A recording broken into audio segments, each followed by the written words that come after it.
warahmatullahi wabarakatuh.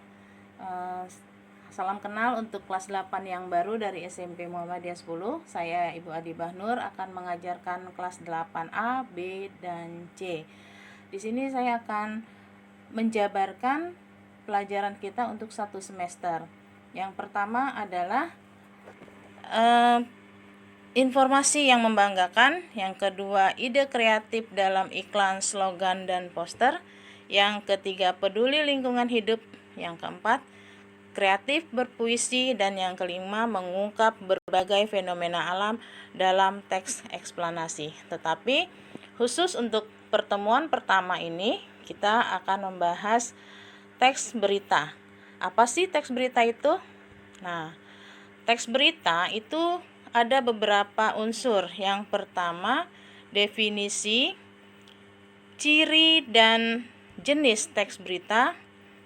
Kemudian unsur-unsur teks berita, simpulan, tanggapan, dan penyampaian isi berita, struktur dan kebahasaan teks berita, dan yang terakhir, penyusunan teks berita. Nah, jadi untuk membuat teks berita itu nanti ada bagian-bagiannya, ya. Nah, di sini ada definisi berita dan teks berita, ciri teks berita, dan jenis teks berita.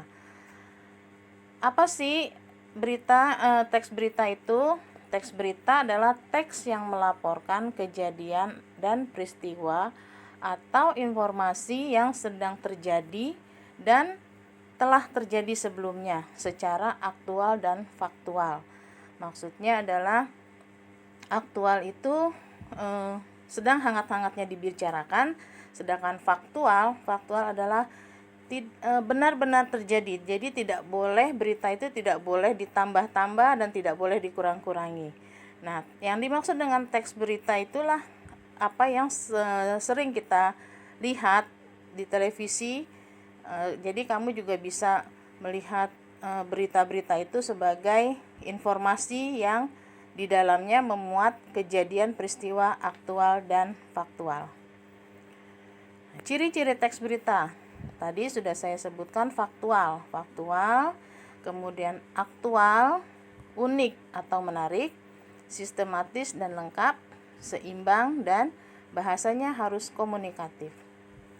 Jenis-jenisnya, ada beberapa jenis. Yang pertama, berita langsung. Yang kedua, mendalam. Yang ketiga, berita penyidikan. Yang keempat, berita interpretasi. Dan yang kelima, berita opini. Unsur-unsur dalam teks berita. Unsur-unsur dalam teks berita itu ada 5 yang disebut juga dengan 5W plus 1H atau adik Simba. Yang pertama what, yang kedua where, yang ketiga when, yang keempat who, yang kelima why, dan yang terakhir how. Nah, itulah yang disebut dengan unsur-unsur dalam teks berita. Nah, simpulan dan tanggapan teks berita. Nah, di sini ada beberapa pengertian tentang simpulan, tanggapan, dan cara penyampaian isi berita.